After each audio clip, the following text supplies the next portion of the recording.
ஜெபிச்சு நம்ம ஆரம்பிப்போம். சீனியர் கிளாஸ்க்காக நம்ம கர்த்தருடைய சமூகத்துல நம்ம ஜெபிக்கலாம். எங்கள் அன்பு பிதாவே, ஏசப்பா, இந்த வேலைக்காய் உமக்கு நன்றி செலுத்துகிறோம். இந்த அருமையான இரவு பொழுதுல கூட கர்த்தாவே, நாங்கள் சகோதரிகளாய் உம் சமூகத்தில் அமர்ந்து, ஆண்டவரே, நாங்கள் சத்திய வசனங்களை தியானிக்க இருக்கிறோம். எங்களோட இருங்க ஏசப்பா, எங்களை ஆசீர்வதிங்க. வந்திருக்கிற ஒவ்வொரு சகோதரிகளையும் ஆசீர்வதிங்க. வரப்போகின்ற சகோதரிகளை நீ அழைத்து வாருங்க ஏசப்பா. இதோ ஆன்டி மூலம் நாங்கள் கேட்கக்கூடிய இந்த கிளாஸ் ஆனது எங்க வாழ்க்கைக்கு மிகவும் பிரயோஜனம் உள்ளதாக இருக்க உதவி செய்யுங்க ஆண்டவரே. பரிசுத்த ஆவியானவர் எங்களுக்கு வேண்டிய சத்தியங்களை ஆன்டி மூலம் எங்களுக்கு கற்றுத்தர வேண்டுமாய் நாங்கள் கெஞ்சுகிறோம். ஆண்டவரே, இந்த நேரம் முழுவதும் பொறுப்படுத்திக் கொள்ளுங்க. எந்த விதமான நெட்வொர்க் ப்ராப்ளமோ மற்ற காரியங்கள் எதுவும் இடையூறாய் வராதபடி சகலமும் ஆண்டவரே நேர்த்தியாய் நடக்க நீர் உதவி செய்யுங்க. நாம மகிமைக்காக நாங்கள் செய்ய நீர் கிருபை காட்டுங்க ஏசப்பா. டிரான்ஸ்லேட் பண்ணக்கூடிய லின்சிக்காக நாங்கள் ஜெபிக்கிறோம். கர்த்தாவே, மகளுக்கும் தமிழ் நல்லா சொல்லக்கூடிய கிருபைகளை அதிகமாய் தந்து நீர் ஆசீர்வதிங்க ஏசப்பா. ஆன்டியை நீங்க ஆசீர்வதிங்க. தேவனே, இந்த கிளாஸ் முழுவதும் கூட உங்களுடைய பிரசன்னத்தினால் எங்களை ஆளுகை செய்ய வேண்டுமாய் நாங்கள் கெஞ்சுகிறோம். இந்த நேரத்தை எங்களுக்கு கொடுத்ததற்காக நமக்கு ஸ்தோத்திரம். எங்களை பொறுப்படுத்திக் கொள்ளுங்க, ஆசீர்வதிங்க. இயேசுவின் மூலம் பிதாவே, ஆமேன். ஸோ நம்ம ஆன்டியோடைய கிளாஸ்க்காக நம்ம போகலாம். அதுக்கு முன்பாக ஆன்டியை பத்தி சின்ன ஒரு இன்ட்ரோடக்ஷன். நம்ம எல்லாருக்குமே கிரேஸ் ஆன்டியை தெரியும். ஏடி பிரதருடைய ஒய்ஃபா இருக்காங்க. அவங்க வந்துட்டு அவங்களுக்கு 75 வயசுக்கு மேல ஆகுது. 50 வருஷத்துக்கு மேல அங்குளும் ஆன்டியும் சேர்ந்து கடவுளோட ஊழியத்தை வந்து சபையை ஸ்தாபிப்பதிலும், ஆத்துமாக்களை ரட்சிப்பதிலும், அநேக சீஷர்களை எழுப்புவதிலையும், தேவ ஊழியக்காரர்களை உருவாக்குவதிலையும் தன்னுடைய குடும்பமா அவங்க ஊழியத்தை செய்து வராங்க. இப்பொழுது அவங்க வந்து கேரளால இருக்கக்கூடிய கோலஞ்சேரி என்ற பகுதியில தேவனுடைய ஊழியத்தை இந்த வயதான காலத்திலும் கூட கர்த்தர் அவங்களுக்கு செய்வதற்கு பலன் கொடுத்து வருகிறார். ஆன்டிக்கும் சரீரத்தில் அநேக பலவீனங்கள் உண்டு. அங்குளுக்கும் அநேக பலவீனங்கள் உண்டு. ஆனாலும் கூட கர்த்தருடைய பலன் அவங்களை அதிகமா தாங்கிறதுனால கர்த்தர் அவங்கள ஊழியத்துல பயன்படுத்தி வருகிறாங்க.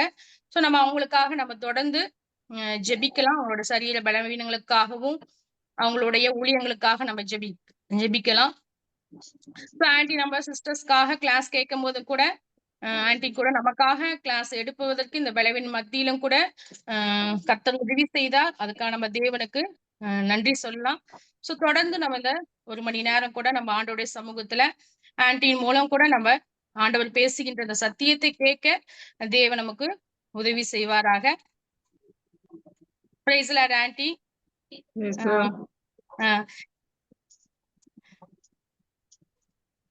Can I start now? Yes, aunty. Shall you start, aunty? Okay. Okay. Rinsi? Okay. ദൈവത്തിന്റെ അതിപരിശുദ്ധമായുള്ള നാമം വാഴ്ത്തപ്പെടുമാറാകട്ടെ. கர்த்தருடைய அதிபரிசுத்தமான நாமம் மகிமைப்படுவதாக. ഈ സൂമിൽ കൂടി എന്നെ കേൾക്കുന്ന എല്ലാ പ്രിയ സഹോദരിമാർക്കും കർത്താവായ യേശുക്രിസ്തുവിന്റെ നാമത്തിൽ സ്നേഹ വന്ദനം അറിയിക്കുന്നു. இந்த சூம் மூலியமா கர்த்தருடைய வசனத்தை கேட்டுக்கொண்டிருக்கிற அனைவருக்கும் கர்த்தருடைய நாமத்திலே സ്നേഹ വന്ദനം. കുടുംബ ജീവിതത്തിൽ സ്ത്രീകൾക്കുള്ള പങ്ക് എന്നുള്ള വിഷയത്തെ ആധാരമാക്കിയാണ് ഞാൻ പറയുവാനായിട്ട് ആഗ്രഹിക്കുന്നത്.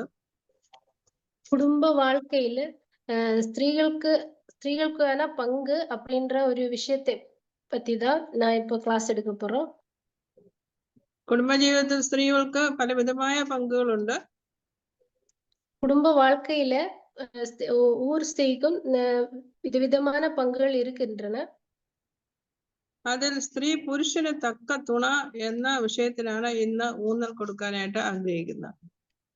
அதிலே வந்து ஸ்திரீ வந்து புருஷனுக்கு ஏற்ற துணை அப்படின்ற ஒரு விஷயத்தை பத்தி தான் நான் பேச போறேன். എന്നാൽ അതിനു മുൻപ് കുടുംബ ജീവിതത്തെ പറ്റി പൊതുവായ ചില കാര്യങ്ങൾ പറയാനും ആഗ്രഹിക്കുന്നു.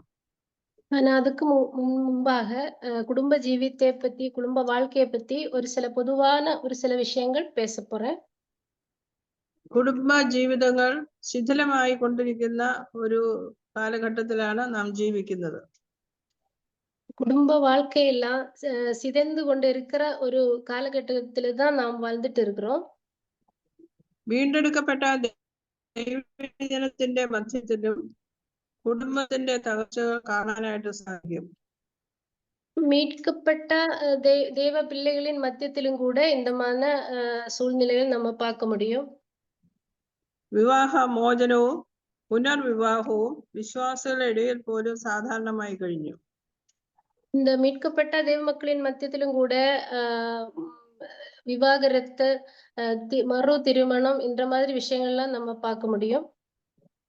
ഭൂമിയിലെ ചെറിയ സ്വർഗം എന്ന് അറിയപ്പെടേണ്ട കുടുംബങ്ങൾ ഇന്ന് കുട്ടി നരകങ്ങളായിട്ട് മാറിക്കൊണ്ടിരിക്കുകയാണ്.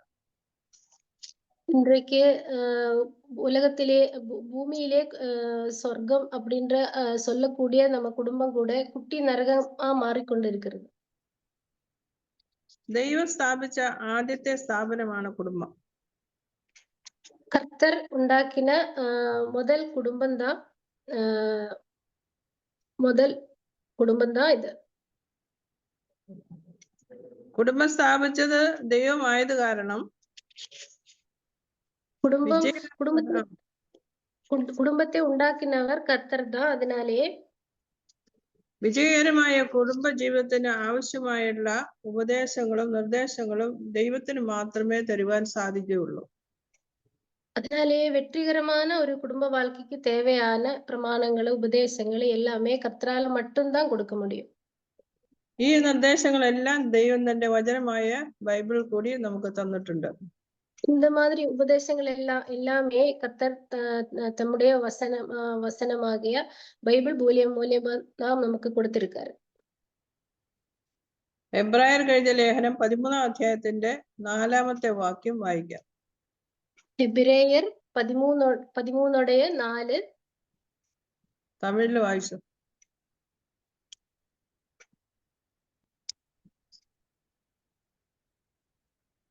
വിവാഹം എല്ലാവർക്കും മാന്യം എന്ന് പറയുന്നു അവിടെ ഈ വാക്യത്തിൽ. விவாகம் யாவருக்குள்ளும் கனமுள்ளதாகவும் விவாகம் மற்றும் அசூசிப்படாதையும் இருப்பதாக. ഇവിടെ വിവാഹം എല്ലാവർക്കും മാന്യം എന്നാണ് പറയുന്നത്. இங்கே திருமணம் எல்லாருக்கும் கனமுள்ளது அப்படின்றது சொல்லப்படுகிறது. ദൈവം ആഗ്രഹിക്കുന്ന രീതിയിൽ വിവാഹം മാന്യമാകണമെങ്കിൽ ദൈവത്തിന്റെ കൽപ്പനകൾ അനുസരിച്ച് ജീവിച്ചെങ്കിലേ സാധിക്കുകയുള്ളൂ. கர்த்தர் ஆசைப்படுற மாதிரி குடும்ப வாழ்க்கை ஆசீர்வதிக்கப்படணும் அப்படின்னா நம்ம கர்த்தரோட வசனத்தையே பின்பற்ற வேண்டும். വിവാഹം എല്ലാവർക്കും മാന്യം എന്ന വചനം പറയുന്നു എങ്കിലും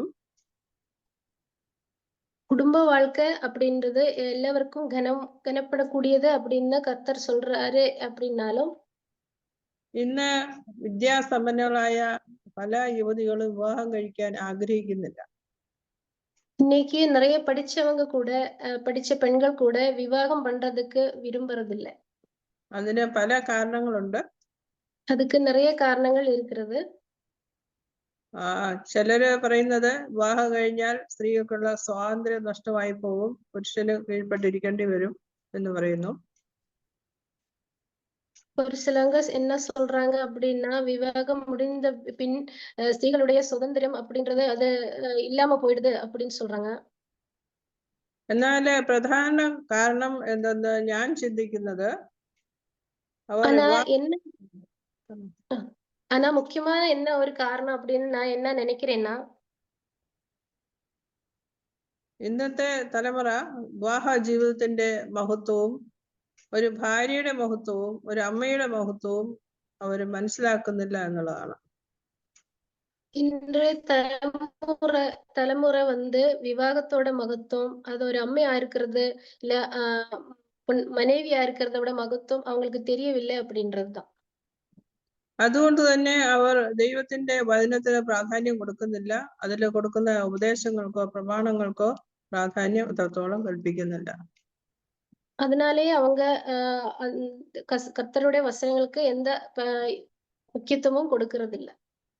ദൈവം മനുഷ്യന് കൊടുത്തിരിക്കുന്ന ഒരു അനുഗ്രഹമാണ് വിവാഹ ജീവിതം. கர்த்தர் மனிதருக்கு கொடுத்திருக்கிற ஒரு ஆசீர்வாதம் தான் குடும்ப வாழ்க்கை அப்படிங்கிறது. ദൂതന്മാർ വിവാഹം കഴിക്കുന്നില്ല. தூதர்கள் தேவ தூதர்கள் கல்யாணம் பண்றதில்ல. മൃഗങ്ങൾക്കും വിവാഹ ജീവിതമില്ല. மிருகங்களுக்கும் திருமண வாழ்க்கை கிடையாது.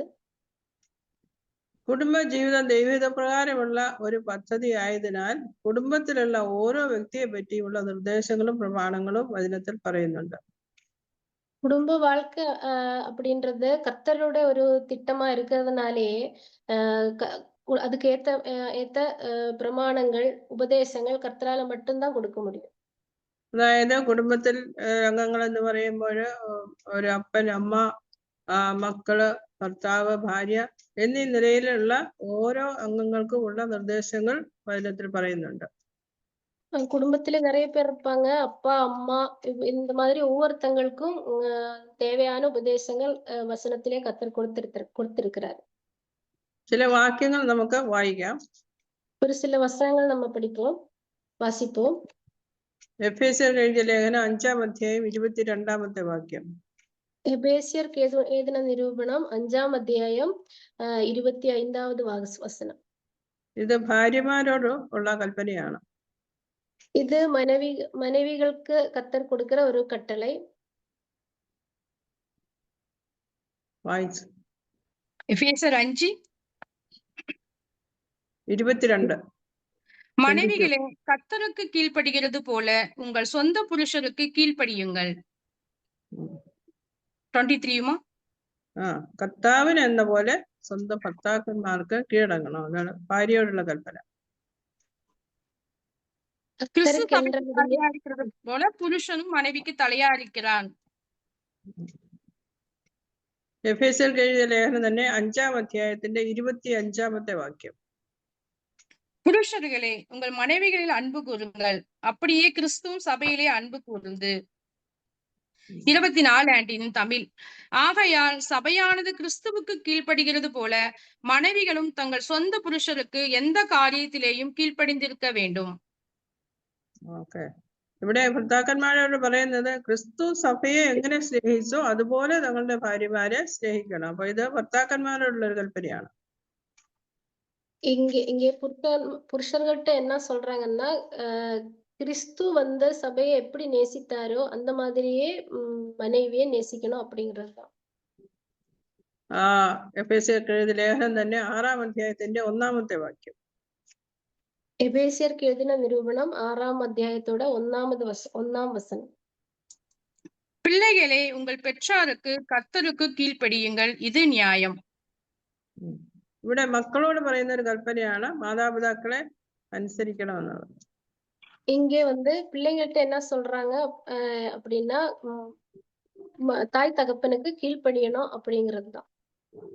എഫേസ്യർ ലേഖനം തന്നെ 6-ന്റെ 4-ാമത്തെ വാക്യം. എഫേസ്യർക്ക് എഴുതിയ നിരൂപണം 6-ുடைய 4.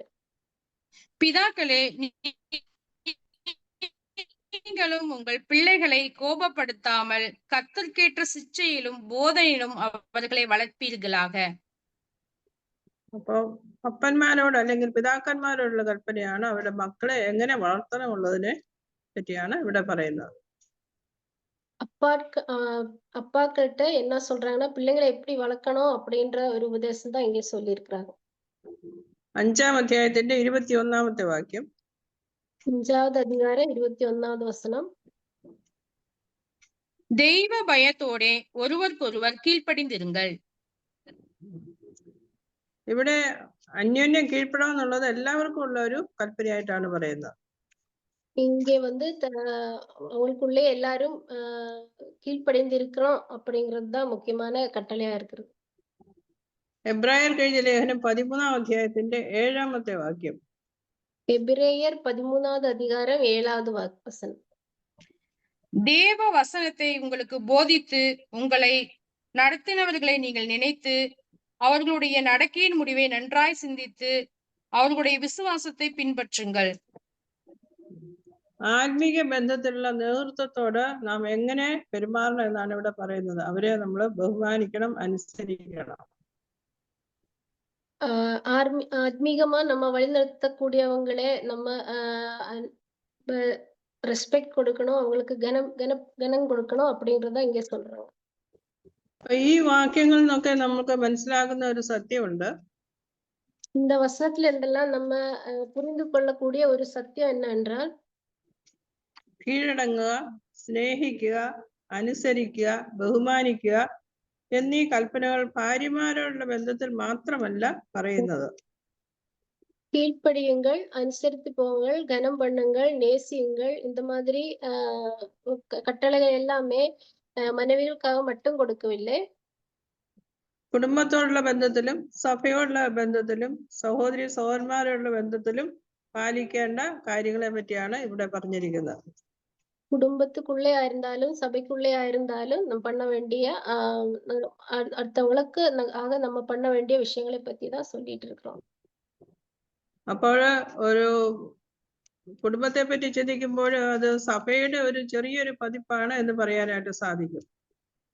குடும்பம் அப்படிங்கிறது தேவ சபையோட ஒரு சின்ன மாடலா இருக்கிறது. നമ്മളെ സമൂഹത്തെ പറ്റി ചിന്തിക്കുമ്പോൾ പുരുഷന്മാരെക്കാട്ടിൽ ഒരു സ്ഥാനമാണ് പലപ്പോഴും സ്ത്രീകൾക്ക് നൽകാറുള്ളത്. ആന്റി ഒന്നുകൂടി പറയാമോ? നമ്മുടെ സമൂഹത്തോടുള്ള ബന്ധത്തിൽ ചിന്തിക്കുമ്പോൾ പുരുഷന്മാരെക്കാട്ടിൽ ഒരു പടി താഴ്ന്ന സ്ഥാനമാണ് സ്ത്രീകൾക്ക് പൊതുവെ നൽകാറുള്ളത്. இன்றைய நம்ம சமூகத்தில வந்து ஸ்திரீகளுக்கு வந்து புருஷன்மார் அப்படிங்கிற ஒரு அவங்களோட கீழே கொஞ்சம் கீழே தான் ஒரு பொசிஷன் கொடுத்திருக்கிறாங்க. എന്നാൽ ദൈവസന്നിധിയിലേക്ക് നമുക്ക് വരുന്നതിന് ആണെന്നോ പെണ്ണെന്നോ ഉള്ള വ്യത്യാസമില്ല. ஆனா கர்த்தர் முன்பாக சமூகத்துல வரும்போது ஆண் பெண் அப்படின்ற வித்தியாசமே கிடையாது. ദൈവം മനുഷ്യനെ സൃഷ്ടിച്ചപ്പോൾ ആണും പെണ്ണുമായിട്ടാണ് സൃഷ്ടിച്ചത്. கர்த்தர் மனிதனை உண்டாக்குனப்போ சிருஷ்டித்தப்போ அவங்களை வந்து ஆண் பெண் அப்படின்ற மாதிரிதான் சிருஷ்டித்தாரு. മാത്രമല്ല അവരെ സൃഷ്ടിച്ചപ്പോൾ ദൈവത്തിന്റെ സ്വരൂപത്തിലും സാദൃശ്യത്തിലുമാണ് സൃഷ്ടിച്ചത്. கர்த்தர் தேவ சாயலாக தான் மனிதர்களை சிருஷ்டித்திருக்கிறாங்க. ഉൽപ്പത്തി പുസ്തകം 1-ാം അധ്യായത്തിന്റെ 26-27 വാക്യങ്ങൾ വായിക്കാം. ആദിയാഗമം 1-ാം അധികാരം 1-ാவது വസനത്തില് 26. பின்பு தேவன் ஆதியாகமம் 1:26. பின்பு தேவன் நமது சாயலாகவும் நமது ரூபத்தின்படியேயும் மனுஷனை உண்டாக்குவோமாக. ஃபுல்லா ஆண்டி 26-27 വായിക്കാം. தேவன் தம்முடைய சாயலாக மனுஷனை சிருஷ்டித்தார், அவனை தேவ சாயலாகவே சிருஷ்டித்தார், ஆணும் பெண்ணுமாக அவர்களை சிருஷ்டித்தார். അപ്പൊ ആണിനെയും പെണ്ണിനെയും ദൈവത്തിന്റെ സ്വരൂപത്തിലും സാദൃശ്യത്തിലും സൃഷ്ടിച്ചു എന്ന് പറയുന്നു. ആണെയും പെണ്ണെയും കർത്തരുടെ ഛായയില് സൃഷ്ടിച്ചിരിക്കുകയാണ്. അതുകൊണ്ട് ആണും പെണ്ണും ഒരുപോലെ ദൈവസന്നിധിയിൽ പ്രാധാന്യമുള്ളവരാണ്. அதனாலேயே ஆணா இருந்தாலும் பெண்ணா இருந்தாலும் ரெண்டு பேரும் ஒரே மாதிரி கர்த்தர் முன்னாடி முக்கியத்துவம் உள்ளவங்க தான். ഗലാത്യർക്ക് എഴുതിയ ലേഖനം 3-ാം അധ്യായത്തിന്റെ 28-ാമത്തെ വാക്യങ്ങൾ വായിക്കാം. ഗലാത്യർ 3:28.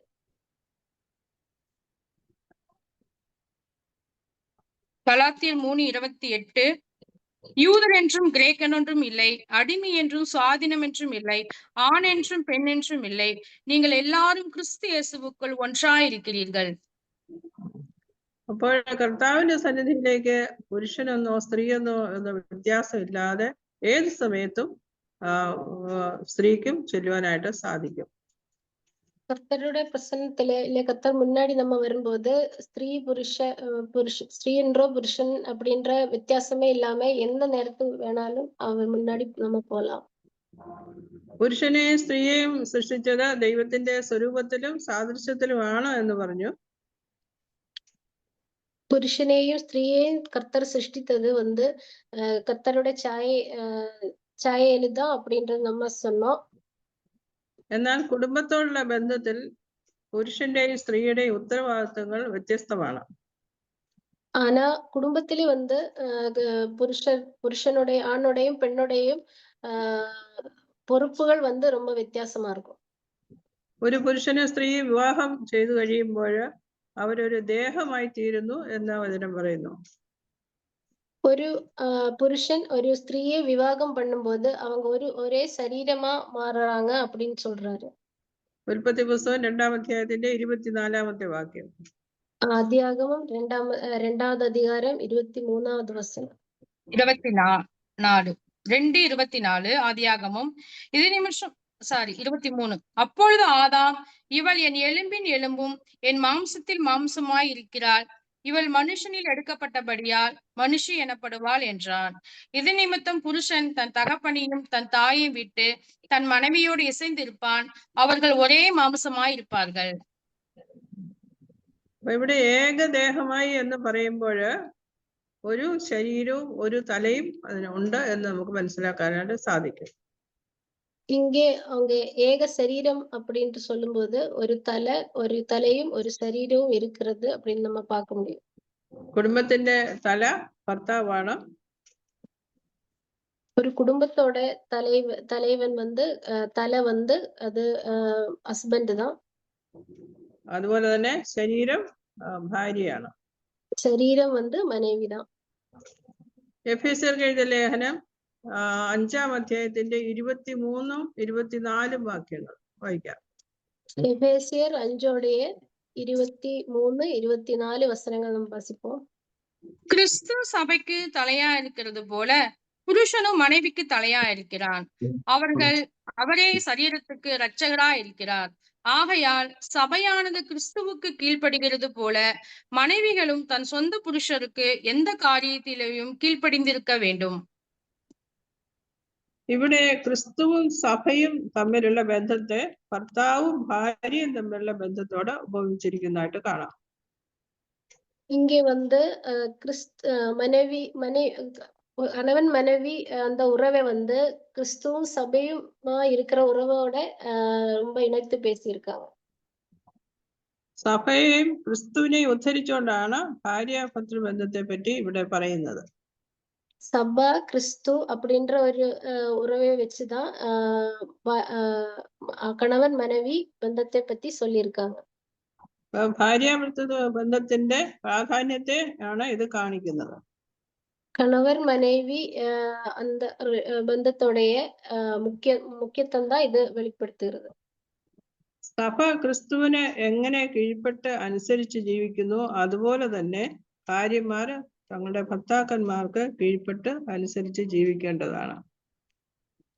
திருச்சபையானது கர்த்தருக்கு எப்படி கீழ்ப்படிந்து இருக்கிறாங்களோ அதே மாதிரி கணவன் மனைவி கணவருக்கு கீழ்ப்படிந்து இருக்க வேண்டும். ഒരു തലയ്ക്കുള്ള ഉത്തരവാദിത്തമല്ല ശരീരത്തിനുള്ളത്. ஒரு தலைக்கு இருக்கிற பொறுப்பு கிடையாது, சரீரத்துக்கு இருக்கிறது. രണ്ടും വ്യത്യസ്തമാണ്. രണ്ടും വ്യത്യാസമാണത്. അതുപോലെ ഭർത്താവിന്റെയും ഭാര്യയുടെയും ഉത്തരവാദിത്തങ്ങൾ വ്യത്യസ്തമാണ്. அதே மாதிரியே ஒரு ஹஸ்பண்டோடையும் ஒய்ஃபோடையும் பொறுப்புகள் ரொம்ப வித்தியாசமா தான் இருக்கும். ഒരു ഭാര്യയും ഭർത്താവും അവരുടെ സ്ഥാനവും ഉത്തരവാദിത്തങ്ങളും മനസ്സിലാക്കി ശരിയായ നിലയിൽ പ്രവർത്തിച്ചെങ്കിൽ മാത്രമേ വിജയകരമായ ഒരു ക്രിസ്തീയ കുടുംബ ജീവിതം കെട്ടിപ്പടുക്കുവാൻ സാധിക്കുകയുള്ളൂ. എന്നോട് പറയണം. ഒരു ഭാര്യയും ഭർത്താവും അവരുടെ സ്ഥാനവും ഉത്തരവാദിത്വവും ശരിയായി മനസ്സിലാക്കി പ്രവർത്തിച്ചെങ്കിൽ മാത്രമേ വിജയകരമായ ക്രിസ്തീയ കുടുംബജീവിതം സാധിക്കുകയുള്ളൂ. அவனும் ஒரு மனைவியும் அவங்களுடைய ஸ்தானமும் அவங்களுடைய பொறுப்புகளும் சரியா புரிஞ்சுக்கிட்டா மட்டும்தான் அவங்க வெற்றிகரமான ஒரு குடும்ப வாழ்க்கை அவங்களால கொண்டு போக முடியும். വിവാഹം അടിപൊളിയായി നടന്നതുകൊണ്ടോ, അടിപൊളി പറഞ്ഞാൽ വളരെ ഗംഭീരമായ രീതിയിൽ വിവാഹം നടന്നതുകൊണ്ടോ, விவாகம் ரொம்ப நல்லா ரொம்ப கிராண்டா நடந்ததுனாலயோ, ഭാര്യയ്ക്കും ഭർത്താവിനും നല്ല ജോലി ഉള്ളത് കൊണ്ടോ, ரெண்டு பேருக்கும் கணவன் மனைவிக்கும் நல்ல வேலை, ரொம்ப நல்ல வேலை இருக்கிறதுனாலயோ, നല്ല വീടും നല്ല കാറും ഉള്ളത് കൊണ്ടോ, நல்ல வீடு காரு அதெல்லாம் இருக்கிறதுனாலயோ, വിവാഹത്തിന് മുമ്പ് നല്ല കൗൺസിലിംഗ് കിട്ടിയത് കൊണ്ടോ விவாகத்துக்கு முன்னாடி கிடைக்க வேண்டிய ப்ரீ கவுன்சிலிங் அதெல்லாம் கிடைக்கிறதுனாலயோ ഇതൊക്കെ കൊണ്ട് വിവാഹ ജീവിതം ഇത് വിജയകരമാകുന്നതിന് ഇതൊന്നും കാരണമല്ല. இதெல்லாம் இருந்தாலும் திருமண வாழ்க்கை அப்படின்றது வெற்றிகரமாகும் அப்படின்னு சொல்ல முடியாது. ദൈവവചനത്തിലെ കൽപ്പനകൾ നാം അനുസരിച്ച് പ്രവർത്തിച്ചെങ്കിൽ മാത്രമേ വിവാഹ ജീവിതം വിജയകരമാകുകയുള്ളൂ. வசனத்தின்படியே கர்த்தரோட கட்டளைகள் நம்ம கீழ்ப்படைந்து இருந்தா மட்டும்தான் நம்ம வெற்றிகரமான ஒரு குடும்ப வாழ்க்கை லீட் பண்ண முடியும். ദൈവം മനുഷ്യനെ സൃഷ്ടിച്ച നാളില് അവരെ അനുഗ്രഹിച്ച് പറഞ്ഞ ഒരു വാക്യം നമുക്ക് വായിക്കാം. கர்த்தர் மனுஷனை உண்டாக்கின நாளிலே அவங்களே ஆசீர்வதித்து சொன்ன ஒரு வசனத்தை ஒரு வாக்கு நம்ம வாசிக்கலாம். ഉൽപ്പത്തി പുസ്തകം 1-ാം അധ്യായത്തിന്റെ 28ാമത്തെ വാക്യം. ஆதியாகமம் 1வது அதிகாரம் 28வது வசனம் வாசிப்போம். பின்பு தேவன் அவர்களை நோக்கி, நீங்கள் பல்கி பெருகி பூமியை நிரப்பி அதை கீழ்ப்படுத்தி சமுத்திரத்தின் மச்சங்களையும் ஆகாயத்து பறவைகளையும் பூமி மேல் நடமாடுகிற சகல ஜந்துக்களையும் ஆண்டு கொள்ளுங்கள் என்று சொல்லி தேவன் அவர்களை ஆசீர்வதித்தார். ഈ വാക്യം പറയുന്നത് എന്താണ്? നിങ്ങൾ സന്താന പുഷ്ടിയുള്ളവരാകണം.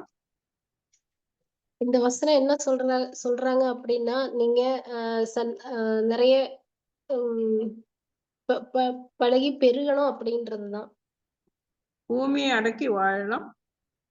பூமியே அடக்கி வாழுங்கள் அப்படின்றாரு. ഇത് പുരുഷനും സ്ത്രീക്കും കൂടെ കൊടുത്ത ഒരു അനുഗ്രഹമാണത്. ഇത് രണ്ടുപേർക്കും പുരുഷനുക്കും സ്ത്രീക്കും രണ്ടുപേർക്കും കൊടുത്ത ഒരു ആശീർവാദം தான். ഈ കൽപ്പന കൊടുത്തതിന് ശേഷം അവരെ ഏദൻ തോട്ടത്തില് ദൈവം കൊണ്ടുപോവുകയാണ് ചെയ്തത്. இந்த கட்டளை கொடுத்ததுக்கு அப்புறமா இவங்களை அந்த ஏதன் தோட்டத்திலேயே அவங்க வைத்தார்கள். അവിടെ വേല ചെയ്യുവാനും തോട്ടം കാപ്പാനും ഉള്ളതായ ഉത്തരവാദിത്വം അവർക്ക് കൊടുത്തു. தோட்டத்திலே ஏதன் தோட்டத்திலே வந்து வேலை செய்யறதுக்காகவும் காவல் நிக்கிறதுக்காகவும் அவங்களே வைத்தார்கள். അതിന്റെ കൂടെ ഒരു കൽപ്പനയും കൊടുത്തു. அதோட சேர்ந்து அவங்களுக்கு கட்டளையும் கொடுத்தாரு. അത് ഉൽപ്പത്തി പുസ്തകം 2-ാം അധ്യായത്തിന്റെ 16ാമത്തെ വാക്യത്തില് നമുക്ക് കാണാം. அது ஆதியாகமம் 2வது அதிகாரம் 16வது வசனத்துல நம்ம படிப்போம். தேவனாகிய கர்த்தர் மனுஷனை நோக்கி, நீ தோட்டத்தில் உள்ள சகல விருட்சத்தின் கனியையும் புசிக்கவே புசிக்கலாம். പിന്നെയുണ്ട് അടുത്തൂടെ 17. ஆனாலும் நன்மை தீமை அறியத்தக்க விருட்சத்தின் கனியை புசிக்க வேண்டாம், அதை நீ புசிக்கும் நாளிலே சாகவே சாவா என்று கட்டளையிட்டார். ദൈവം അവരോട് തോട്ടത്തിലെ എല്ലാ ഫലങ്ങളും നിങ്ങൾ കഴിച്ചു, പക്ഷെ ഒരു വൃക്ഷത്തിന്റെ ഫലം മാത്രം, നന്മതിന്മകളെ കുറിച്ചുള്ള അറിവിന്റെ വൃക്ഷത്തിന്റെ ഫലം മാത്രം നിങ്ങൾ കഴിക്കരുത് എന്ന് പറഞ്ഞു. கர்த்தர் என்ன கட்டளை கொடுத்தாரு அப்படின்னா, தோட்டத்தில் இருக்கிற எல்லா விருஷத்தோடைய பழமும் புசிக்கலாம், ஆனா ஒரே ஒரு விருஷத்தோட பலனை மட்டும் புசிக்க கூடாது அப்படின்னு சொன்னாரு. എന്നാല് ആദാം ഹവ്വമാർ ദൈവത്തിന്റെ കൽപ്പന അനുസരിച്ചില്ല. ஆனா வந்து ஆதாமும் ஏவாளும் கர்த்தரோட கட்டளைக்கு கீழ்ப்படியவில்லை. വിലക്കപ്പെട്ടതായ ഫലം അവർ പറിച്ചു തിന്നു. புசிக்க கூடாது அப்படின்னு சொன்னா அந்த பலத்தை அவங்க புசித்தார்கள். അതിന്റെ ഫലമായി അവർ പാപികളായിട്ട് തീർന്നു. അതിൻ ഫലമാ அவங்க வந்து பாபிகளா மாறினாங்க. അങ്ങനെ പാപം ചെയ്തതിനു ശേഷം ദൈവം പിന്നെയും അവരോട് പറയുന്നു, பாவத்தை பண்ணதுக்கு அப்புறமா கர்த்தர் அவங்கள்ட்ட என்ன சொல்றாரு அப்படின்னா, ആദ്യം ഹവ്വയോടാണ് പറയുന്നത്, സ്ത്രീയോടാണ് പറയുന്നത്. முதலே ஸ்திரீ கிட்ட பேசினாரு. ഉൽപ്പത്തി പുസ്തകം 3-ാം അധ്യായത്തിന്റെ 16ാമത്തെ വാക്യം. ஆதியாகமம் 3வது அதிகாரம் 16வது வசனம். அவர் ஸ்திரீயை நோக்கி, நீ கர்ப்பவதியா இருக்கும்போது உன் வேதனையை மிகவும் பெருக பண்ணுவேன், வேதனையோடைய பிள்ளை பெறுவாய், உன் ஆசை உன் புருஷனை பற்றி இருக்கும், அவன் உன்னை ஆண்டு கொள்வான் என்றார். പാപം ചെയ്യുന്നതിന് മുമ്പ് ദൈവം എന്താണ് പറഞ്ഞത്? അവരോട് രണ്ടുപേരും കൂടെ പറഞ്ഞു, നിങ്ങൾ ഭൂമിയെ ഭരിക്കുമെന്ന് പറഞ്ഞു. பாவம் பண்றதுக்கு முன்பாக கர்த்தர் என்ன அவங்கள்ட்ட ஆதம் ஏவாள்ட்ட என்ன சொல்றாங்கன்னா, நீங்க பூமியை அடக்கி வாழுவீங்க அப்படின்னு தான் சொன்னாரு. അത് രണ്ടുപേർക്കും കൂടെ കൊടുത്ത ഒരു കൽപ്പനയാണ്. அது 2 പേർക്കും കൂടെ കൊടുത്ത ഒരു കട്ടളயாக இருக்கிறது. എന്നാൽ ഇവിടെ എന്താണ് പറയുന്നത്? ஆனா இங்க என்ன சொல்றாரு? ഇവിടെ പറയുന്നു ഭർത്താവ് നിന്നെ ഭരിക്കും എന്നാണ് പറഞ്ഞത്. ഭർത്താവ് ഭാര്യയെ ഭരിക്കും എന്നുള്ള രീതിയിലേക്ക് മാറ്റം വന്നു. അവൻ ഉന്നെ ആണ്ടു കൊള്ളുവാൻ என்றார்.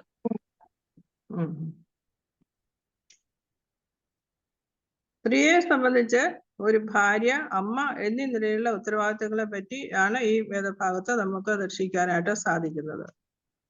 ஸ்திரீயை பொறுத்த வரைக்கும் அம்மா மனைவி அப்படின்ற பொசிஷன்ல இருக்கிற பொறுப்பை தான் நம்ம இங்க பார்க்க முடியும். കാരണം അവള് മക്കളെ പ്രസവിക്കുന്നു, പിള്ളകളെ பெறுவார்கள், ഭർത്താവിനോടൊത്ത് വസിക്കുന്നു, கணவன் கூட வசிக்கிறாங்க, ഭർത്താവിന് കീഴ്പ്പെടുന്നു, கணவருக்கு கீழ்ப்படுகிறாங்க. അങ്ങനെ ഭവനത്തിൽ ഉള്ളിലിരുന്ന് ഭവനത്തിന്റെ ഉത്തരവാദിത്തങ്ങൾ ചെയ്യുക എന്നതാണ് സ്ത്രീയെ കുറിച്ച് പ്രധാനമായിട്ട് ഉദ്ദേശിച്ചിരിക്കുന്നത്. இப்படியே வீட்டுக்குள்ளேயே இருந்து வீட்டுக்குள்ளே இருக்கிற அவங்க பண்ண வேண்டிய பொறுப்பெல்லாம் பண்ண வேண்டும் அப்படின்னு தான் ഇതില് சொல்றாங்க. ആദാമിനോടും ചില കാര്യങ്ങള് ദൈവം പറഞ്ഞു. ആദാമു கிட்ட கூட கர்த்தர் சொல்றாரு. ഉൽപ്പത്തി പുസ്തകം 3:17-19 വാക്യങ്ങൾ. ആദിയാഗമം 17:17. பின்பு அவர் ஆதாமை நோக்கி, நீ உன் மனைவியின் வார்த்தைக்கு செவி கொடுத்து புசிக்க வேண்டாம் என்று நான் உனக்கு விலக்கின விருட்சத்தின் கனியை புசித்தபடியினாலே பூமி உன் நிமித்தம் சபிக்கப்பட்டிருக்கும். நீ உயிரோடு இருக்கும் நாளெல்லாம் வருத்தத்தோட அதன் பலனை புசிப்பாய். 19. நீ பூமியிலிருந்து எடுக்கப்பட்டபடியால் நீ பூமிக்கு திரும்பும் மட்டும் உன் முகத்தின் வேள்வியால் ஆகாரம் புசிப்பாய். நீ மண்ணாய் இருக்கிறாய், மண்ணுக்கு திரும்புவாய் என்றார். ഇവിടെ ആദാമിനോട് പറയുന്നത്, നീ ഭാര്യയുടെ വാക്ക് കേട്ട് ദൈവകൽപ്പന നിരസിച്ചു പാപം ചെയ്തു. இங்கே ஆதாமிட்டு கர்த்தர் என்ன சொல்றாருன்னா, நீ மனைவியோட வார்த்தையை கேட்டு கர்த்தரோட கட்டளையே செய்யவில்லை. ഭൂമി അത് മുഖാന്തരം ശപിക്കപ്പെട്ടു. இந்த பூமியும் അതിനാലേ ശപിക്കപ്പെട്ടിരിക്കും. അതുകൊണ്ട് നിന്റെ ആയുഷ്കാലം മുഴുവനും നീ കഷ്ടതയോടെ അതിൽ നിന്ന് അഹോവൃത്തി കഴിക്കുമെന്നാണ് പറയുന്നത്. அதனாலேயே உன்னோட ஆயுசு முழுவதும் நீ இதிலிருந்து கஷ்டத்தினாலே வாழ்ந்துருவேன் அப்படின்னு சொல்றாங்க. അത് മാത്രമല്ല പറയുന്നത്, നിലത്തുനിന്ന് നിന്നെ എടുത്തിരിക്കുന്നു, അതിൽ തിരികെ ചേരുവോളം മുഖത്തെ വിയർപ്പോടെ നീ ഉപജീവനം കഴിക്കും എന്നാ പറയുന്നത്. அது மட்டும் கிடையாது, நீ இந்த பொடியில் நின்று மண்ணில் நின்று ஒன்னு எடுத்திருக்கிறேன், நீ திரும்பி அதுல சேரும் வரைக்கும் കഷ്ടം நிறைய இருக்கும் அப்படின்னு சொல்றாங்க. അതായത് ഇവിടെ പുരുഷനോട് പറയുന്നത്, നീ കഷ്ടതയോടും, നിനക്ക് കഷ്ടതയുണ്ട്, അധ്വാനമുണ്ട്, വിയർപ്പുണ്ട്, അങ്ങനെ കഷ്ടപ്പെട്ട് ജോലി ചെയ്ത് അഹോവൃത്തി കഴിക്കണം. இங்க ரொம்ப கஷ்டம் இருக்கும், வேர்வையால் ஆகாரம் புசிப்பாய் அப்படின்னு சொல்றாங்க. വേർവയാ, അതായത് ഭവനത്തിൽ ഉള്ളിലിരുന്ന് ഭവനത്തിലെ ഉത്തരവാദിത്തങ്ങൾ ചെയ്യുക എന്നതാണ് പ്രധാനമായും സ്ത്രീയുടെ ഉത്തരവാദിത്തം. സ്ത്രീക്ക് കൊടുത്തിരിക്കുന്ന பொறுப்பு கடமை அப்படி எதுவென்றால் வீட்டுக்குள்ளே இருந்து பொறுப்பான வேலைகள் செய்ய வேண்டும் அப்படின்றதுதான். എന്നാൽ ഭവനത്തിന് പുറത്തുള്ള ഉത്തരവാദിത്തങ്ങളാണ് പ്രധാനമായി പുരുഷന്റേത്. வீட்டுக்கு வெளியே இருக்கிற பொறுப்பு கடமை பண்ண வேண்டிய கடமைகள் எல்லாம் புருஷன்கள் தான் பண்ண வேண்டும். അതുകൊണ്ട് സ്ത്രീക്ക് ഭവനത്തിന് പുറത്ത് പോയി ഒന്നും ചെയ്യാൻ സാധിക്കില്ല എന്നല്ല അർത്ഥമാക്കുന്നത്. அதுக்குன்னு ஸ்திரீ வீட்டுக்கு வெளியே போய் வேலை செய்யக்கூடாது, எதுவும் பண்ணக்கூடாதுன்னு அர்த்தம் இல்ல. അതുപോലെ തന്നെ പുരുഷന് ഭവനത്തിനകത്ത് ഒന്നും ചെയ്യാൻ സാധിക്കുകയില്ല എന്നും അർത്ഥമില്ല. அதே மாதிரியே கணவன் வந்து வீட்டுக்குள்ளே எதுவும் ஆண்கள் வந்து வீட்டுக்குள்ளே எதுவும் பண்ணக்கூடாது அப்படின்னும் அர்த்தம் கிடையாது. സ്ത്രീ പുറത്തു പോയി ജോലി ചെയ്യുന്നുവെങ്കിൽ ഭവനത്തിലുള്ള തങ്ങളുടെ ഉത്തരവാദിത്തങ്ങൾ ഭംഗിയായി നടക്കുന്നു എന്ന് ഉറപ്പുവരുത്തേണ്ടത് ആവശ്യമാണ്. ஒரு ஸ்திரீ வந்து வீட்டுக்கு வெளியே போய் வேலை செய்யறாங்க அப்படின்னா அவங்க வீட்டுக்குள்ளே இருக்கிற பொறுப்பெல்லாம் பண்ணிட்டு தான் வீட்டு வெளியே வேலை செய்யறாங்க அப்படின்றது நம்ம கன்ஃபார்ம் பண்ண வேண்டியது அவசியமா இருக்கு. കാരണം സ്ത്രീയുടെ അടിസ്ഥാന ഉത്തരവാദിത്തങ്ങൾ ഭവനത്തോടുള്ള ബന്ധത്തിലാണ്. ஏனென்றால் ஒரு ஸ்திரீயோட அடிப்படையான பொறுப்புகள் வந்து வீட்டுக்குள்ளேயே பண்ண வேண்டிய பொறுப்புகள் தான். എന്നാൽ ഇന്ന് നാം കാണുന്നത് എന്താണ്? ஆனா நம்ம இன்னைக்கு என்ன பாக்குறோம்? സ്ത്രീയും പുരുഷനും ഒരുപോലെ പുറത്തുപോയി അധ്വാനിച്ച് അഹോവൃത്തി കഴിക്കുന്നു. ஸ்திரீயும் புருஷனும் ஒரே மாதிரி வீட்டுக்கு வெளியே போய் வேலை செஞ்சுட்டு இருக்கோம். പുരുഷൻ അവന് കൊടുത്ത ഉത്തരവാദിത്തങ്ങൾ ചെയ്യുന്നുണ്ട്. புருஷன் அவனுக்கான கொடுத்த அந்த பொறுப்புகளை வந்து கரெக்டா பண்றாங்க.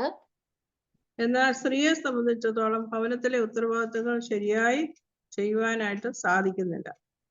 ஆனா ஸ்திரீயை பொறுத்த வரைக்கும் அவங்களாலே வீட்டுக்குள்ளே இருக்கிற பொறுப்பை வந்து அவங்களால பண்ண முடியவில்லை என்றதுதான் சத்தியம்.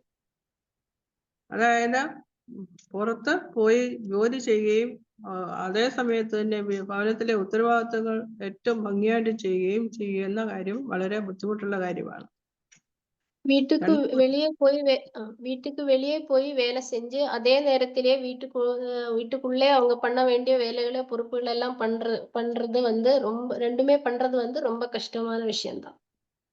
അതായത് ഭവനത്തിലെ ഉത്തരവാദിത്തങ്ങൾ അത്രത്തോളം പ്രാധാന്യമുള്ളതായിട്ട് സ്ത്രീ കാണുന്നില്ല എന്നുള്ളതാണ്. வீட்டுக்குள்ளே அவங்க பண்ண வேண்டிய பொறுப்பான வேலைகள் வந்து அவங்க பண்ணவில்லை அப்படின்றதுதான் நம்ம பார்க்க முடியும். അതുകൊണ്ട് ഭർത്താവിനോടും മക്കളോടുമുള്ള ഉത്തരവാദിത്തങ്ങൾ ശരിയായി ചെയ്യുവാനായിട്ടും സാധിക്കാതെ വരും. அதனாலேயே கணவனுக்கும் பிள்ளைகளுக்கும் பண்ண வேண்டிய காரியங்களை பொறுப்பான வேலைகள் எல்லாம் அவங்களால பண்ண முடியாத போகுது. സ്ത്രീ പുരുഷ സമത്വത്തിന് വേണ്ടി വാദിക്കുന്ന ഒരു കാലഘട്ടമാണിത്. ஸ்திரீயும் புருஷனும் ஈக்குவலா இருக்கு அப்படின்ற மாதிரி ஒரு விஷயத்தை பத்தி பேசிக்கொண்டிருக்கிற காலகட்டத்தில் தான் நம்ம இருக்கிறோம். പുരുഷനും സ്ത്രീയും തമ്മിൽ ലിംഗ വ്യത്യാസം മാത്രമേ ഉള്ളൂ.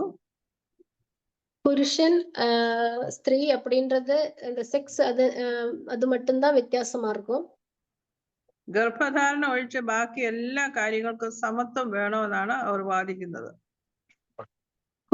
குழந்தை பெறுவது குழந்தையே பெத்துக்கிறது அந்த ஒரு விஷயத்துல மட்டும்தான் ரெண்டு பேரும் வித்தியாசம் இருக்கு அப்படின்னு சொல்றாங்க.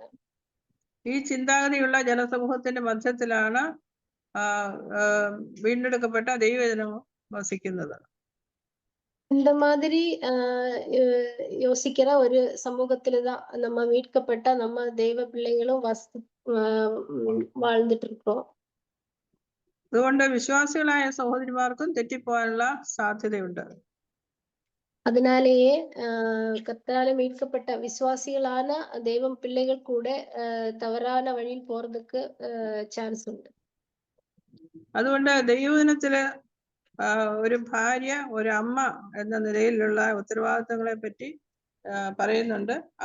അതിനെപ്പറ്റി നമുക്ക് കൂടുതലായിട്ട് ചിന്തിക്കാം. கர்த்தருடைய வசனத்திலே நம்ம பார்ப்போம். அதிலே வந்து மனைவிகளுக்கும் பிள்ளைகளுக்கும் தேவையான பொறுப்புகள் வந்து கர்த்தர் சொல்லி கொடுத்திருக்கிறாரு. ആദ്യമായി ഭാര്യയുടെ ഉത്തരവാദിത്തങ്ങളെ പറ്റി ചിന്തിക്കാം. முதல்ல நம்ம வந்து மனைவியுடைய பொறுப்புகளை பத்தி சிந்திக்கலாம். അതിൽ ഒന്നാമത്തെ പോയിന്റ് ഒരു ഉത്തമ ഭാര്യ ഭർത്താവിന് തക്ക തുണയായിരിക്കണം എന്നുള്ളതാണ്. അതില് ഒന്നാമത് പോയിന്റ് வந்து ഉത്തമയാന ഒരു സ്ത്രീ வந்து പുരുഷനുക്ക് ഏറ്റ തുണയാ இருக்கணும் அப்படின்றதுதான். ദൈവം മൃഗങ്ങളെയും മറ്റ് ജീവികളെയും എല്ലാം സൃഷ്ടിച്ചപ്പോൾ എല്ലാത്തിനും ഒരു തുണയും കൂടെ സൃഷ്ടിച്ചു. கர்த்தர் எல்லா மிருகங்களையும் விலங்குகளையும் எல்லாம் சிருஷ்டித்த போது அவங்களுக்கு ஏற்ற துணையையும் கொடுத்திருக்கிறார். ഒരു തുണയുടെ ആവശ്യബോധം ആദമിന് കൊടുത്തതിന് ശേഷമാണ് ദൈവം ആദമിനൊരു തുണയെ ഉണ്ടാക്കി കൊടുത്തത്. ஒரு துணை வேணும் அப்படின்ற ஒரு தேவை அது ஆதாமுக்கு முதலே கொடுத்ததுக்கு அப்புறம்தான் ஏவாளே கர்த்தர் படைக்கிறாரு. എങ്ങനെയാണ് ദൈവം ആ ആവശ്യബോധം ഉണ്ടാക്കി കൊടുത്തത്? ஏற்ற துணை வேணும் அப்படின்ற ஒரு அவசியம் எப்படி ஆதாமுக்குள்ளே உருவாக்கினாரு கர்த்தர்? ഉൽപ്പത്തി പുസ്തകം 2:18 ഇങ്ങനെ വായിക്കുന്നു. ஆதியாகமம் 2:18 நம்ம இப்படி வாசிக்கிறோம். பின்பு தேவனாகிய கர்த்தர் மனுஷன் தனிமையா இருப்பது நல்லதல்ல, ஏற்ற துணையை அவனுக்கு ഉണ്ടാക്കുവേൻ என்றார். തുണയെ ഉണ്ടാക്കി കൊടുക്കും എന്ന് പറഞ്ഞതിന് ശേഷം ദൈവം എന്താണ് ചെയ്തത്? துணையே உண்டாக்கி கொடுப்பேன் அப்படின்னு சொன்னதுக்கு அப்புறம் கர்த்தர் என்ன சொன்னாரு? என்ன பண்ணாரு? ദൈവം എല്ലാ ജന്തുക്കളെയും ഇണകളായി ആദമിന്റെ മുന്നിൽ കൂടി നടത്തി അതിന് പേരിടാനായിട്ട് പറഞ്ഞു. எல்லா விலங்குகளையும் ஜோடிய சிருஷ்டித்து ஜோடியா அவங்க முன்னாடியே கொண்டு வந்து காமித்தாரு. ആദാം അവയ്ക്കെല്ലാം പേരിട്ടു. கர்த்தர் சொன்னபடியே ஆதாம் எல்லாவற்றைக்கும் பேர் கொடுத்தார்.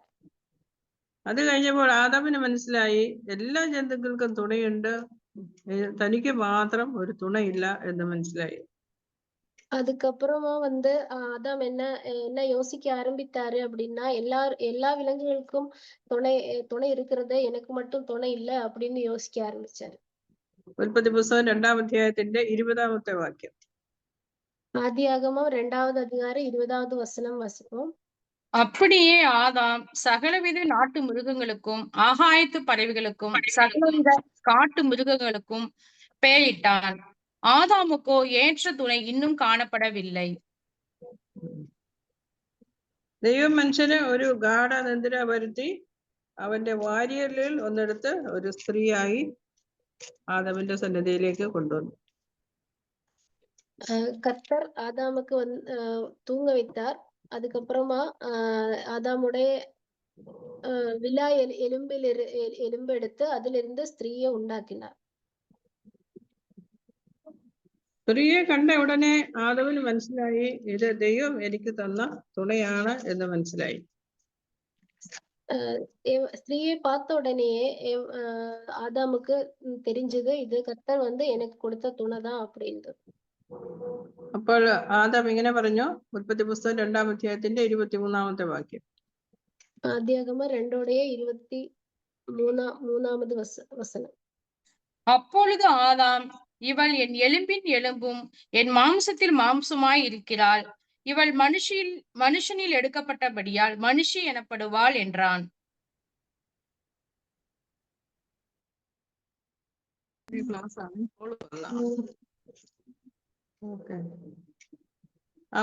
വായിച്ചോ? 2:23 വായിച്ചോ? வாசிச்சாண்டி.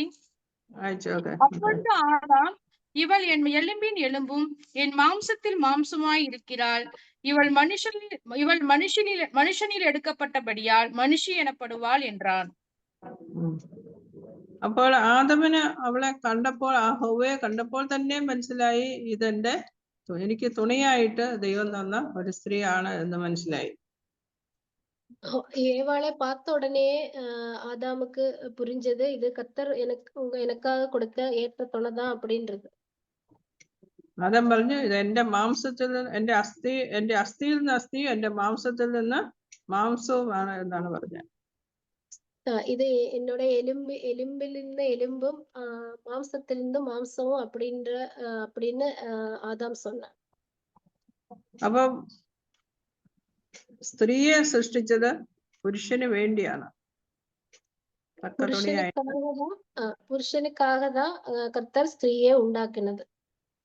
പുതിയ നിയമത്തിലേക്ക് നമ്മൾ വരുമ്പോൾ 1 കൊരിന്ത്യർ 11-ാം അധ്യായത്തിന്റെ 9-ാമത്തെ വാക്യം കൂടെ വായിക്കാം. 1 കൊരിന്ത്യർ 11-வது அதிகாரம் 12வது வசனம். 9வது வசனம் நம்ம வாசிப்போம். புருஷன் புருஷன் ஸ்திரீக்காக சிருஷ்டிக்கப்பட்டவன் அல்ல, ஸ்திரீயே புருஷனுக்காக சிருஷ்டிக்கப்பட்டவள். അപ്പൊ സ്ത്രീയെ സൃഷ്ടിച്ചത് പുരുഷന് വേണ്ടിയാണ്. கர்த்தர் ஸ்திரீயை உண்டாக்குனது புருஷனுக்காக தான்.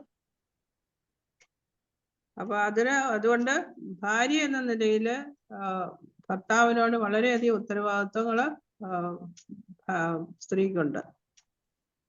அதனாலேயே ஒரு மனைவியா ஹஸ்பண்டுக்காக பண்ண வேண்டிய பொறுப்பு நமக்கு இருக்கு. ആദമിനെ പറ്റി ചിന്തിക്കുമ്പോൾ ദൈവം ആദമിനെ സൃഷ്ടിച്ചതിന് ശേഷം ഉടനെ തന്നെ തക്ക തുണിയെ കൊടുത്തില്ല.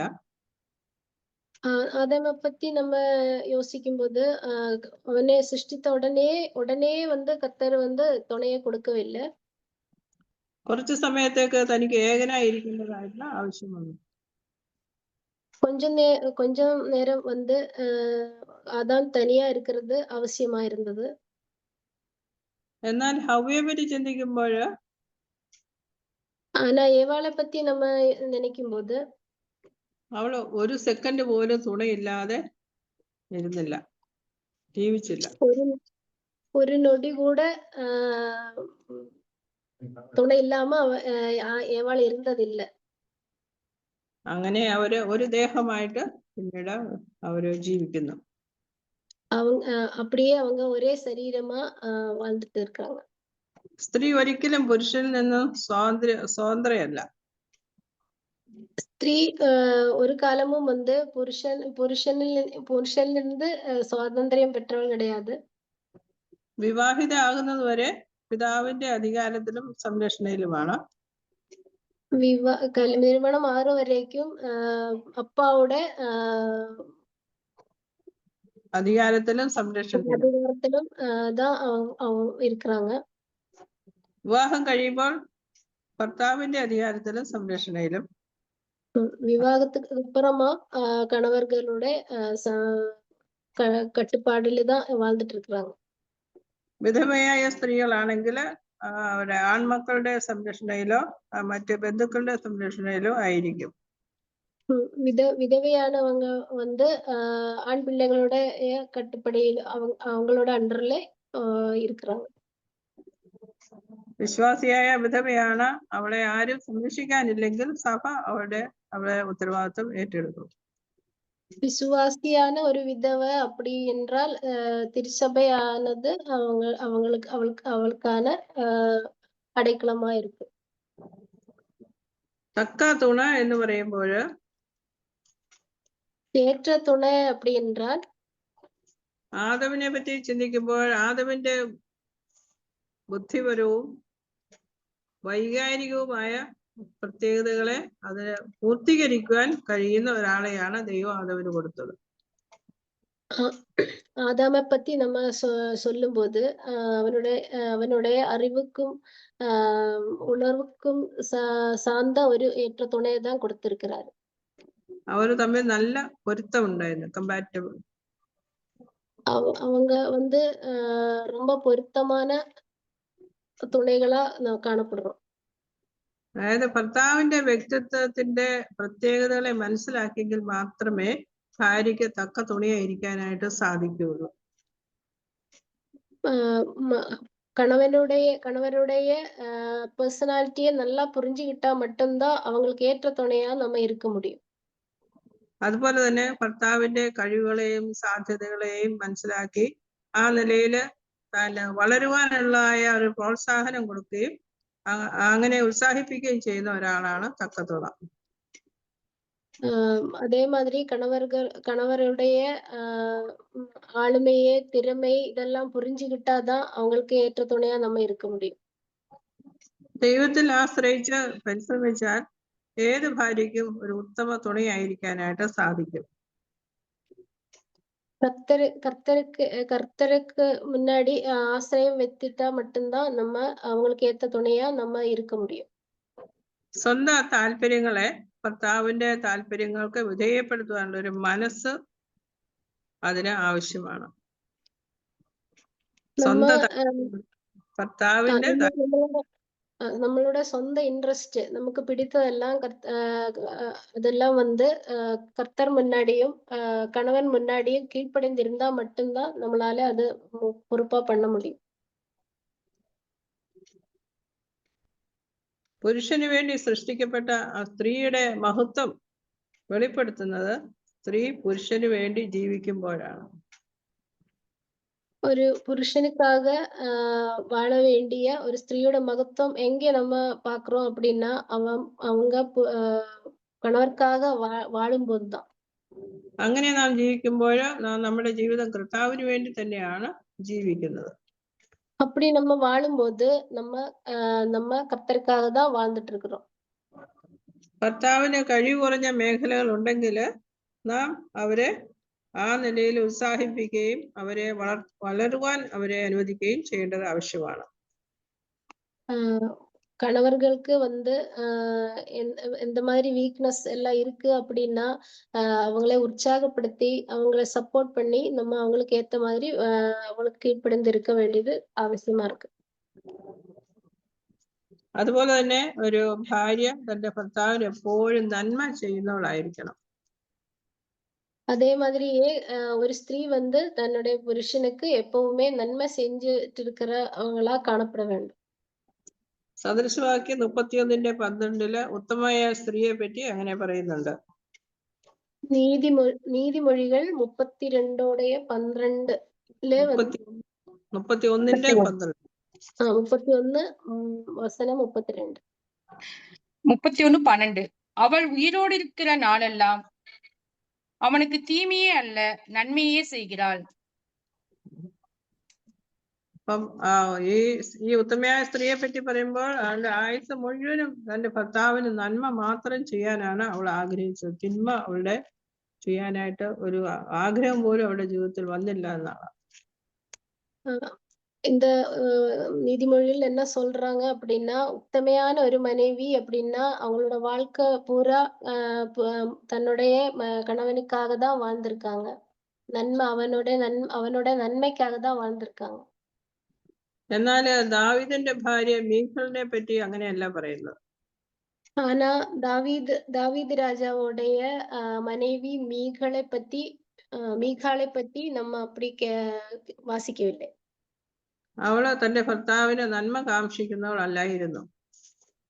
மீகாள் வந்து தன்னுடைய கணவனுக்கு வந்து அவங்களுக்கு நன்மை வரணும்னு யோசிக்கவில்லை. 2 ശമൂവേൽ 6:17 വാക്യം. 2 சாமுவேல் 6வது அதிகாரம் 17வது வசனம் வாசிப்போம்.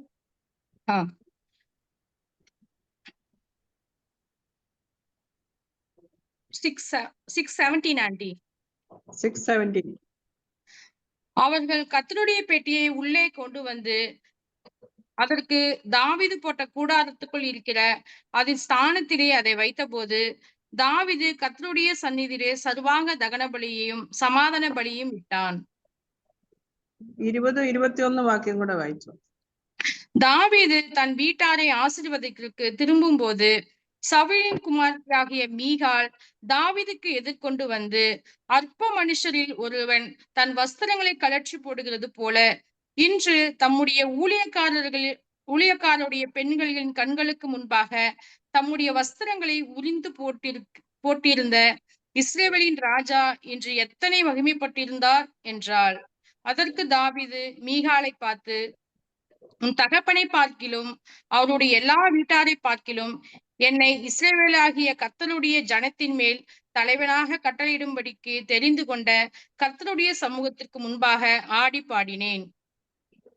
ഇവിടെ ദാവീദ് ദൈവത്തിന്റെ പെട്ടകം ദാവീദിന്റെ നഗരത്തിലേക്ക് കൊണ്ടുവരുന്ന സമയമാണ്. இது வந்து கர்த்தருடைய பெட்டியை வந்து தாவீதோட நகரத்துக்கு எடுத்துட்டு போற ஒரு സിറ്റുവേഷൻ தான். ദാവീദിന്റെ വളരെ സന്തോഷത്തോടെയാണ് താൻ വരുന്നത്. അതിശക്തിയോടുകൂടെ ദൈവസന്നിധിയിൽ താൻ നൃത്തം ചെയ്തുകൊണ്ടാണ് വരുന്നത്. தாவீது ரொம்ப சந்தோஷமா தான் வர்றாரு. அவங்க டான்ஸ் ஆடிட்டே வர்றாரு. തന്റെ ഭാര്യ മീഖൾ അത് കിളിവാതിൽ കൂടി നോക്കിക്കണ്ടു. தன்னுடைய மனைவி மீகல் வந்து அது இந்த ஜன்னல் வழியா பார்த்திருக்காங்க. അവൾക്ക് ദാവീദ് നൃത്തം ചെയ്യുന്നത് കണ്ടത് ഇഷ്ടപ്പെട്ടില്ല. அவங்களுக்கு வந்து தன்னுடைய புருஷன் தாவீது வந்து நൃത്തം பண்றது பிடிக்கவில்லை. അവൾ തന്റെ ഹൃദയത്തിൽ ദാവീദിനെ നിന്ദിച്ചു എന്നാ പറയുന്നത്. அவள் இதயத்தில் நிந்தித்தது அப்படின்றது வசனம் சொல்றது. അതിനുശേഷം ദാവീദ് തന്റെ കുടുംബത്തെ അനുഗ്രഹിക്കുന്നതിന് വേണ്ടി ഭവനത്തിലേക്ക് വന്നു. அதுக்கப்புறமா தாவீது வந்து தன்னுடைய குடும்பத்தையே ஆசீர்வதிக்கிறதுக்காக உள்ள வந்தார். അപ്പോൾ മീഖൾ വാക്കുകൾ കൊണ്ട് അവനെ നിന്ദിക്കുന്നതായിട്ട് കാണാൻ സാധിക്കും. അപ്പോൾ மீக வந்து தம்முடைய வார்த்தைகளாலேயே தாவீதை நிந்திக்கிறது நம்ம பார்க்க முடியும். അത് ദൈവത്തിന് ഇഷ്ടമായില്ല. அது கர்த்தருக்கு மிகவும் பிடிக்கவில்லை. അതിന്റെ ഫലമായിട്ട് എന്താണ് സംഭവിച്ചത്? அதுக்கப்புறமா என்ன நடந்துருச்சு?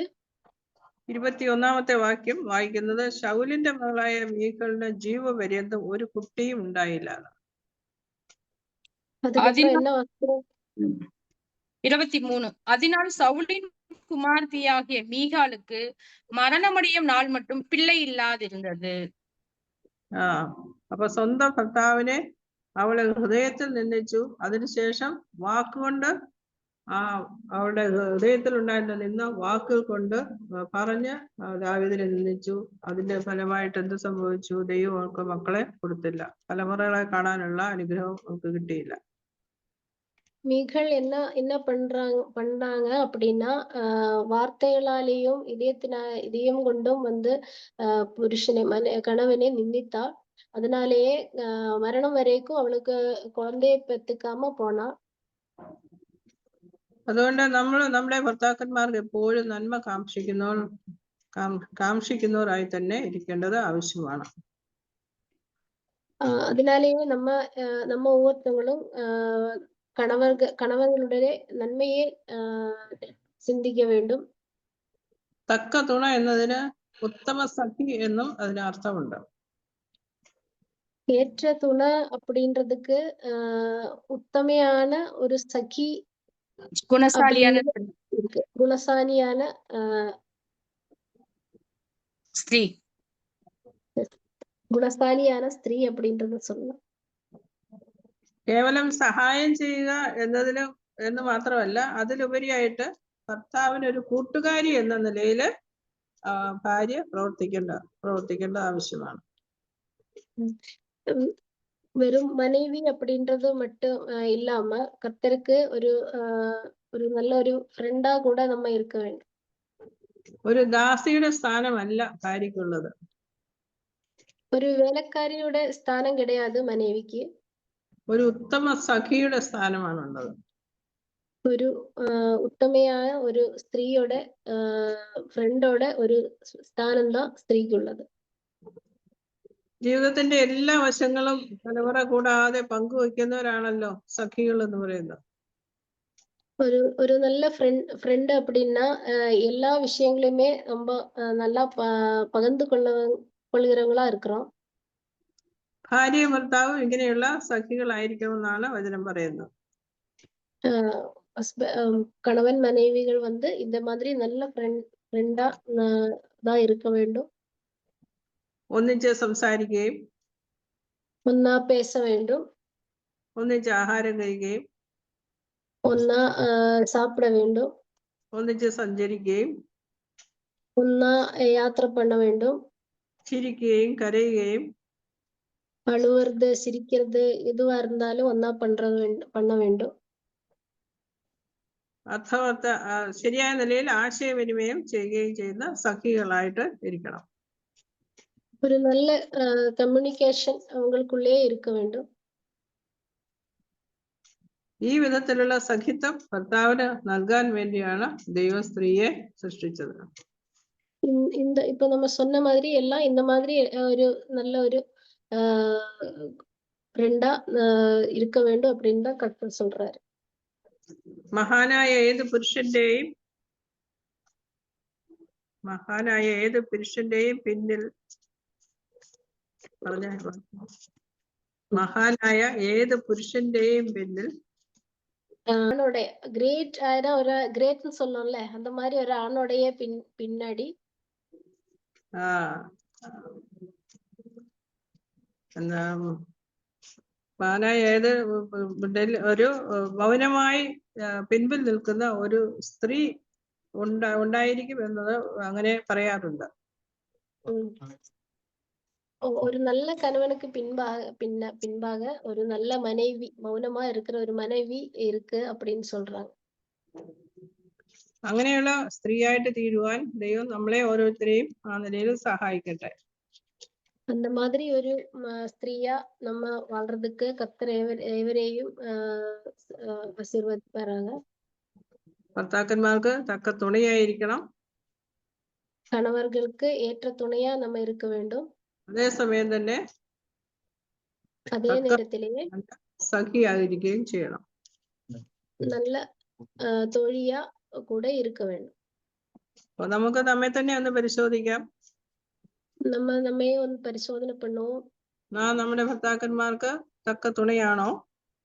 നമ്മ കണവർക്ക് ഏற்ற തുണയാ இருக்கிறோமா?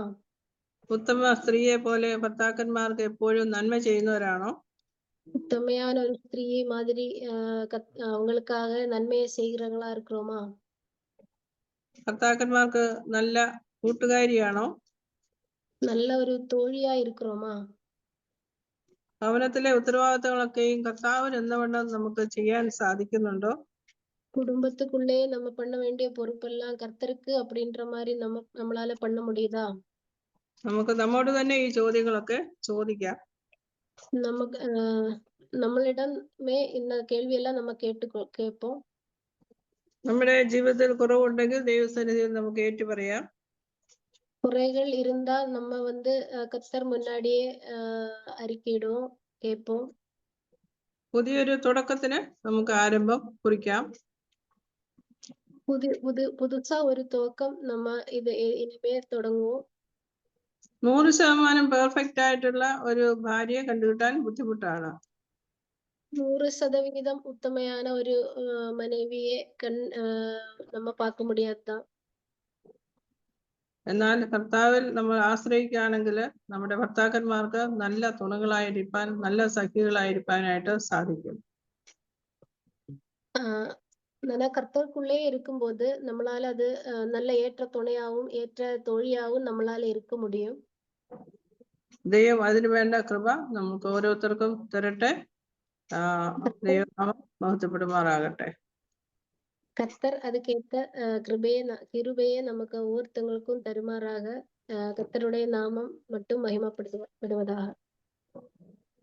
ദൈവവചനം പറയുവാൻ ഈ അവസരം സഹോദരിമാര് എനിക്ക് തന്നു. അതോർത്ത് ഞാൻ ദൈവത്തെ സ്തുതിക്കുന്നു.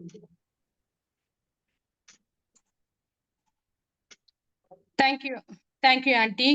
Thank you so much. Really, we are blessed your message, and